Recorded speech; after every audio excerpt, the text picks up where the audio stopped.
What's going on, everyone? Thank you all for tuning in to my very first YouTube video. Make sure you subscribe if you haven't already. Drop a like and a comment underneath the video. Without further ado, let's get into the top 5.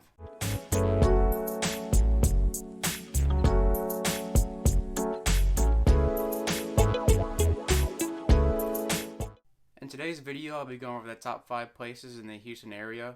All this information can be found on niche.com, and it takes into account the schools, cost of living, and local amenities in the area.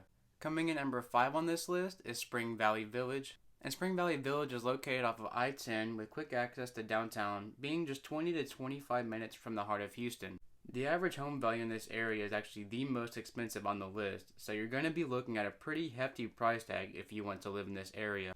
So what makes everyone so willing to pay a hefty price tag in this area? Well, for one, it has a long list of highly rated private schools, and combine that with the easy access to Memorial City Mall, City Center, and Memorial Park, it's really no surprise onto why it's considered the 5th best area in Houston.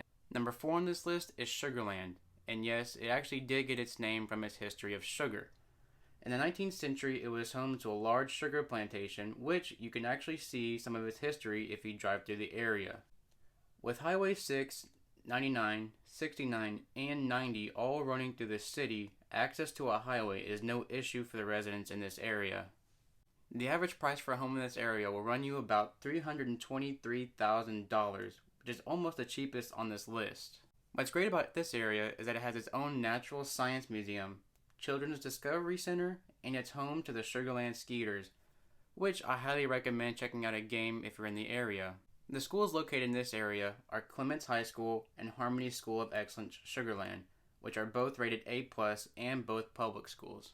Coming in at 3 is Nassau Bay, which is actually the cheapest on this list. The average home price in this area is $243,000, with $89,000 being the average household income. The two highly rated schools for this area are Clear Horizons Early College High School and Clear Lake High School.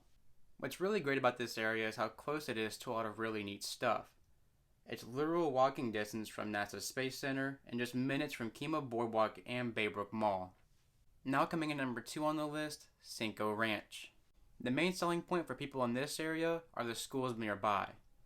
There's a list of A+ rated schools, both public and private, so if school is your main focus, this area really should be too. The average income is $141,000, and you'll be looking at around $373,000 if you want to buy a house in the area. In the heart of Cinco Ranch is a shopping center called La Centera, and La Centera has anything you could want located in one spot.